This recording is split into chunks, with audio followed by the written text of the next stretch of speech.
ಬಸವ ತಂದೆಯ ಪಾದಕ್ಕೆ ವಂದಿಸಿ ಸದ್ಗುರುಗಳನ್ನು ಸ್ಮರಿಸಿಕೊಂಡು ಪರಮ ಪೂಜ್ಯರು ಬಸವನಿಷ್ಠರೂ ಆಗಿರುವ ಪೂಜ್ಯ ಕರುಣೇಶ್ವರಪ್ಪಗಳವರ ಶ್ರೀಚರಣಕ್ಕೆ ಭಕ್ತಿಪೂರ್ವಕ ಪ್ರಣಾಮವರ್ಪಿಸಿ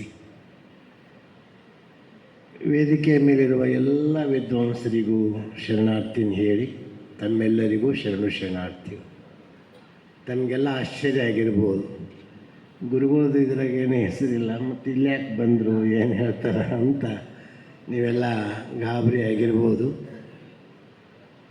ಆದರೆ ಇವತ್ತು ಭಾಳ ಖುಷಿ ಆಗ್ತದೆ, ಆನಂದ ಆಗ್ತದೆ. ಎಲ್ಲ ವಿದ್ವಾಂಸರ ಮಾತುಗಳನ್ನು ಕೇಳಿದ ಮೇಲೆ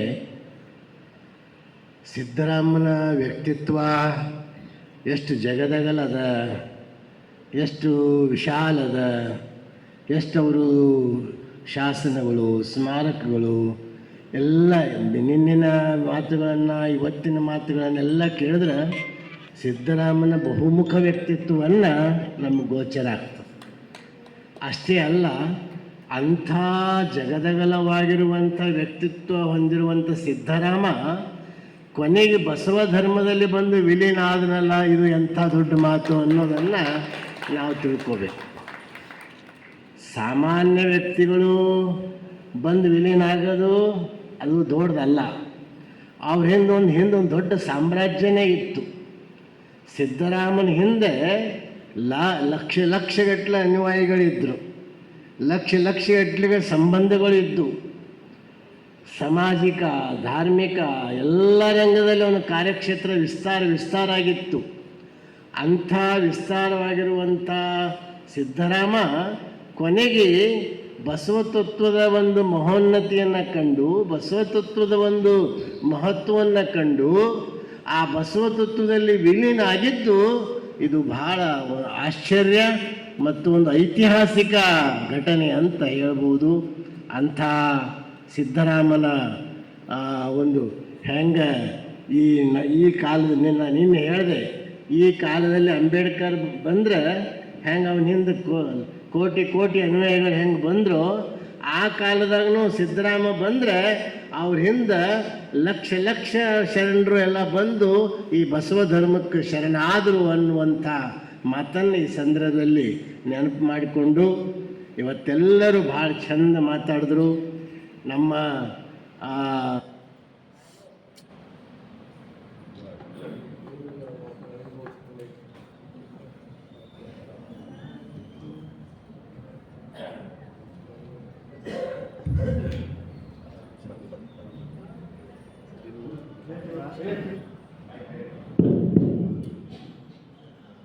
ಈ ಕೊಲ್ಲಿಪಾಕಿ ಬಗ್ಗೆ ನಮ್ಮ ಗೊನಾಳ್ ಅವರು ಹೇಳಿದ್ರು ಸ್ವಲ್ಪ. ಅದನ್ನು ನಾನು ಭಾಳ ಜನ ಹೇಳ್ತಾರಲ್ಲಿ ಏನದು ಅಂತ ನೋಡ್ಲಕ್ಕಂತೆ ಹೋಗಿದ್ದೆ. ನಾವು ಒಬ್ಬನೇ ಹೋಗಿದ್ದೆ, ಯಾರಿಗೆ ಕರ್ಕೊಂಡು ಹೋಗಿದ್ದಿಲ್ಲ. ಅಲ್ಲಿ ಹೋದಾಗ ಏನು ನನಗೇನಲ್ಲಿ ಆಶ್ಚರ್ಯ ಇರುವಂಥದ್ದು ಏನೂ ಕಂಡು ಬಂದಿಲ್ಲ. ಎಲ್ಲ ಊರಾಗ ಶಿವಾಲಯಗಳಿರ್ತವೆ, ಅದೊಂದು ಶಿವಾಲಯ ಅಷ್ಟೇ, ಅದೊಂದು ಶಿವಾಲಯ. ಕೆಲವೊಂದು ಮೂರ್ತಿಗಳು ಇತ್ತೀಚೆಗೆ ಕೂಡಿಸಿದ್ದಾರೆ, ಲಿಂಗೋದ್ಭವ ಆಗಿದ್ದು ಅವೆಲ್ಲ ಆಗಿದ್ದು ಇತ್ತೀಚೆಗೆ ಕೂಡಿಸಿದ್ದು ಸ್ಪಷ್ಟವಾಗಿ ಕಾಣ್ತಾನೇ ಇದೆ. ಮಾರ್ಬಲ್ದು ಬೇರೆ ಬೇರೆ ಇದರಿಂದ ಇತ್ತೀಚಿನ ಮೂರ್ತಿಗಳನ್ನು ನಾವು ಅಲ್ಲಿ ಕಂಡೀವಿ ಅಷ್ಟೇ ವಿನಃ ಪೂರ್ವದ್ದು ಅಂದರೆ ಅಲ್ಲಿ ಬರೀ ಒಂದು ಶಿವಲಿಂಗ ನಮ್ಮೂರಾಗೂ ಅದಾವ, ನಿಮ್ಮೂರಾಗೂ ಅದಾವ, ಎಲ್ಲ ಊರಾಗೂ ಅದಾವ. ಅದೇನು ಆಶ್ಚರ್ಯ ಪಡುವಂಥದ್ದು ಏನಲ್ಲ. ಅದನ್ನು ಭಾಳ ಎಷ್ಟೋ ಸಾವಿರ ವರ್ಷ ಹಂಗೆ ಅಂತನೂ ಅಲ್ಲ. ಅದೊಂದು ಸಹಜವಾಗಿ ಒಂದು ಶಿವಾಲಯ ಅಂತ ಅದನ್ನು ನೋಡಿದವರಿಗೆಲ್ಲರಿಗೂ ಅದು ಅರ್ಥ ಆಗ್ತದೆ. ಇನ್ನೊಂದು ಮಹತ್ವದ ವಿಷಯ ನಾನಿಲ್ಲಿ ಪ್ರಸ್ತಾಪ ಮಾಡಲಿಕ್ಕೆ ಬಂದಿದ್ದೀನಿ. ಇತ್ತೀಚೆಗೆ 9ನೇ ಕ್ಲಾಸಿನ ಒಂದು ಪಠ್ಯಕ್ರಮದಲ್ಲಿ ಸಮಾಜ ವಿಜ್ಞಾನದ ಒಂದು ಪಾಠದಲ್ಲಿ ಬಸವಣ್ಣನ ಕುರಿತು 1-2 ಪ್ಯಾರ ಅದಾವೆ. ಭಾಳ ವಿಶಾಲೇನಿಲ್ಲ, 1-2-3 ಪ್ಯಾರ ಅದಾವೆ. ನಾನು ಓದೀನಿ, ನೋಡೀನಿ. ಅದು ಏನು ಸಹಜವಾಗಿ ಬರೆದಿದ್ದದ, ಅದರಲ್ಲಿ ಏನೂ ತೆಗಿವಂಗೇನಿಲ್ಲ, ಹಾಕಂಗೂ ಏನಿಲ್ಲ, ಸರಿಯಾಗಿ ಸಹಜವಾಗಿ ಬರೆದಿದ್ದದ. ಅದನ್ನು ಇತ್ತೀಚೆಗೆ ಕೆಲವು ಸಂಘಟನೆಗಳು, ಕೆಲವು ಸ್ವಾಮೀಜಿಯವರು, ಕೆಲವು ಸಂಘಟನೆಗಳು ಅದನ್ನು ಸಭೆ ಮಾಡಿ ಅದನ್ನು ಖಂಡಿಸುವಂಥ ಕಾರ್ಯ ಮಾಡ್ತಾ ಇದ್ದಾರೆ. ಇದು ಒಳ್ಳೆಯ ಬೆಳವಣಿಗೆ ಅಲ್ಲ. ಯಾಕಂದರೆ ನಾವು ಒಂದು ಜವಾಬ್ದಾರಿ ಸ್ಥಾನದಲ್ಲಿದ್ದೀವಿ.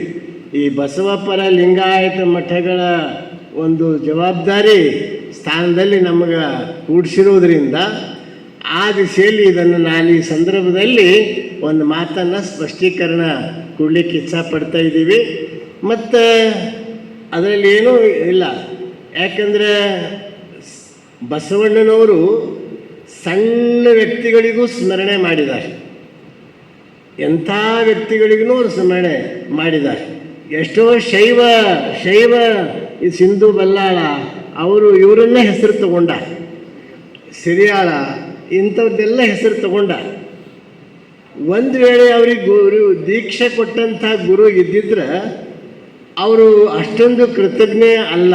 ತಮಗೆ ಲಿಂಗ ದೀಕ್ಷೆ ಕೊಟ್ಟಂಥ ಗುರು ಒಂದು ವೇಳೆ ಇದ್ದರೆ ಅವರು ಖಂಡಿತವಾಗಿಯೂ ಗುರುವಿನ ಹೆಸರು ತಗೊಳ್ಳಾದೆ ಇರ್ತಿದ್ದಿಲ್ಲ. 100ಕ್ಕೆ 100 ಅವ್ರ ಗುರುವಿನ ಹೆಸರು ಯಾವುದಾದ್ರೂ ಒಂದು ವಚನದಲ್ಲಿ ಅವರು ಸ್ಮರಣೆ ಮಾಡ್ತಿದ್ರು, ಒಂದಲ್ಲ. ಯಾಕಂದ್ರೆ ತಮಗೆ ಲಿಂಗ ದೀಕ್ಷೆ ಕೊಟ್ಟಂಥ ಗುರು ಅಂತಂದ್ರೆ ನೂರಾರು ವಚನಗಳಲ್ಲಿ ಸ್ಮರಣೆ ಮಾಡ್ತಿದ್ರು. ಆದರೆ ಮಾದಾರ್ ಚೆನ್ನಾಗಿ ಸ್ಮರಣೆ ಮಾಡ್ಯಾರ, ಕಕ್ಕಯ್ಯ ಸ್ಮರಣೆ ಮಾಡ್ಯಾರ, ಹರಳಯ್ಯ, ಚೆನ್ನಯ್ಯ, ಕಕ್ಕಯ್ಯ, ಚಂದಯ್ಯ, ಬೊಮ್ಮಯ್ಯ ಎಲ್ಲರಿಗೂ ಸ್ಮರಣೆ ಮಾಡಿರುವಂಥ ಬಸವಣ್ಣ ತನಗೆ ದೀಕ್ಷೆ ಕೊಟ್ಟಂಥ ಗುರುವಿನ ಸ್ಮರಣೆ ಮಾಡಂಗಿಲ್ಲೇನು? ಅದಕ್ಕೆ ಅವರಿಗೆ ಅರಿವೇ ಗುರು. ಅವರೊಂದು ಹೊಸ ಒಂದು ಕಲ್ಪನೆಯನ್ನು ಕೊಟ್ಟರು, ಹೊಸ ಧರ್ಮವನ್ನು ಕೊಟ್ಟರು, ಅದನ್ನು ಇಷ್ಟಲಿಂಗದ ಪರಿಕಲ್ಪನೆಯನ್ನು ಕೊಟ್ಟರು. ಅದನ್ನು ನಾವು ಸರಿಯಾಗಿ ತಿಳ್ಕೋಬೇಕು. ಅಲ್ಲಿ ಬಸವಣ್ಣನವರಿಗೆ ಒಂದೇ ಸಾಲು ಅದನ್ನು ಕೆಲವರು ಅದನ್ನು ಅತಿರೇಕ ಮಾಡಿ ಖಂಡಿಸ್ತಾ ಇದ್ದಾರೆ. ಆ ದೃಷ್ಟಿಯಿಂದ ಈ ವೇದಿಕೆ ಮೂಲಕ ಮಠಾಧಿಪತಿಗಳ ಒಕ್ಕೂಟದ ಪರವಾಗಿ ನಾವು ಅದನ್ನು ಖಂಡಿಸ್ತೀವಿ. ಅದನ್ನು ಸರ್ಕಾರ ಏನು ಮಾಡಿದೆಯೋ ಅದು ಸರಿಯಾಗೇ ಮಾಡಿದೆ. ಅದರಲ್ಲಿ ಏನೇನು ಸರ್ಕಾರಕ್ಕೆ ಈ ಸಂದರ್ಭದಲ್ಲಿ ನಾನು ಮುಖ್ಯಮಂತ್ರಿಗಳಿಗೆ ಮತ್ತು ಅವರ ಆ ಖಾತೆಯ ಶಿಕ್ಷಣ ಮಂತ್ರಿಗಳಿಗೆ ಎಲ್ಲರಿಗೂ ನಿಮ್ಮೆಲ್ಲರ ಪರವಾಗಿ ಅದಕ್ಕೆ ಅಭಿನಂದನೆಗಳನ್ನು ಸಲ್ಲಿಸ್ತೀನಿ ಅಂತ ಈ ಸಂದರ್ಭದಲ್ಲಿ ನಾನು ಹೇಳ್ತೀನಿ. ಅದಕ್ಕೆ ಕೆಲವರು ಬೇಕಂತಲೇ ಕೆಲವರು ಅದನ್ನು ಇದು ಮಾಡ್ತಾ ಇದ್ದಾರೆ. ಮತ್ತು ಇನ್ನೊಂದು ಅಧಿಕೃತ ಮಾತನ್ನು ಒಂದು ಮಾತು ಹೇಳಲೇಬೇಕು ನಿಮ್ಗೆ. ಸರ್ಕಾರ ಇಡೀ ಒಂದು ವಿದ್ವಾಂಸರ ಸಮಿತಿನೇ ರಚನೆ ಮಾಡಿತ್ತು. ಲಿಂಗಾಯತ, ವೀರಶೈವ ಇದರದ್ದು ಗೊಂದಲನೇ ಹೋಗಬೇಕು ಅನ್ನುವಂಥ ದೃಷ್ಟಿಯಿಂದ ನಾಗಮೋಹನ್ ದಾಸ್ ಅವರ ಅಧ್ಯಕ್ಷತೆಯಲ್ಲಿ ಒಂದು ಸಮಿತಿ ಮಾಡಿತ್ತು. ಆ ಸಮಿತಿನೂ ಅಧ್ಯಯನ ಪೂರ್ವವಾಗಿ, ಆಧಾರಪೂರ್ವವಾಗಿ ಲಿಂಗಾಯತ ಧರ್ಮದ ಸಂಸ್ಥಾಪಕ ಬಸವಣ್ಣ, ಇಷ್ಟಲಿಂಗ ಕೊಟ್ಟಂಥವ್ರು ಬಸವಣ್ಣ, ಆ ದೃಷ್ಟಿಯಿಂದ ಇದು ಲಿಂಗಾಯತ ಧರ್ಮ, ಇದು ಹೀಗೆ ಹೀಗೆ ಹೀಗೆ ಅಂತ ಸ್ಪಷ್ಟವಾಗಿ ವರದಿ ಕೊಟ್ಟರು. ಇಷ್ಟೆಲ್ಲ ಸೂರ್ಯಪ್ರಕಾಶದಷ್ಟು ಸತ್ಯ ಇದ್ದ ಮೇಲೆ ಮತ್ತು ಅವರೇನು ಖಂಡನೆ ಮಾಡೋರು ಅದಾರಲ್ಲ, ಅವರೆಲ್ಲರೂ ಬಸವಣ್ಣನವ್ರು ಏನು ಹೇಳ್ಯಾರ ಅದ್ರ ವಿರುದ್ಧ ನಡೀತಾರೆ. ಈಗೇನು ಖಂಡನೆ ಮಾಡತ್ತಾರ, ಬಸವಣ್ಣನವರು ಏನು ಹೇಳಿದಾರೋ ಅದ್ರ ವಿರುದ್ಧವನ್ನ ನಡೆಯುವವರೇ ಇದು ಖಂಡನೆ ಮಾಡತ್ತಾರೆ. ಏನು ಸಂಬಂಧ? ಅದಕ್ಕೆ ಇದನ್ನ ನಾವು ಈ ಲಿಂಗಾಯತ ಮಠಾಧಿಪತಿಗಳ ಒಕ್ಕೂಟದ ಪರವಾಗಿ, ಅನುಭವ ಮಂಟಪದ ಪರವಾಗಿ ಅದನ್ನು ನಾವು ಮತ್ತು ಈ ರಾಷ್ಟ್ರೀಯ ವಿಚಾರ ಸಂಕಿರಣದ ಪರವಾಗಿ ಮತ್ತು ಅದರ ವೇದಿಕೆ ಮೇಲೆ ಕುಂತು ಮಾತಾಡ್ಲತ್ತೀನಲ್ರಿ, ರಾಷ್ಟ್ರೀಯ ವಿಚಾರ ಸಂಕಿರಣದ ಪರವಾಗಿ ಅದನ್ನು ನಾನು ಬಲವಾಗಿ ಖಂಡಿಸ್ತೀವಿ. ಅದು ಯಥಾ ಪ್ರಕಾರ ಅದು ಮುಂದುವರಿತದೆ. ಯಾರು ಸರ್ಕಾರದ ಪಠ್ಯಕ್ರಮ ಅದು ಏನು ಮಾಡಿದಾರಲ್ಲ ಅದು ಸರಿಯಾಗಿದೆ. ಬಸವಣ್ಣನ ಚಾರಿತ್ರ್ಯಕ್ಕೆ ಅದು ಅತಿನೂ ಇಲ್ಲ, ಅದು ಧಕ್ಕೆ ತರುವಂಗೂ ಇಲ್ಲ, ಏನಿಲ್ಲ. ಏನು ಮಾಡಿದ್ದಾರೆ.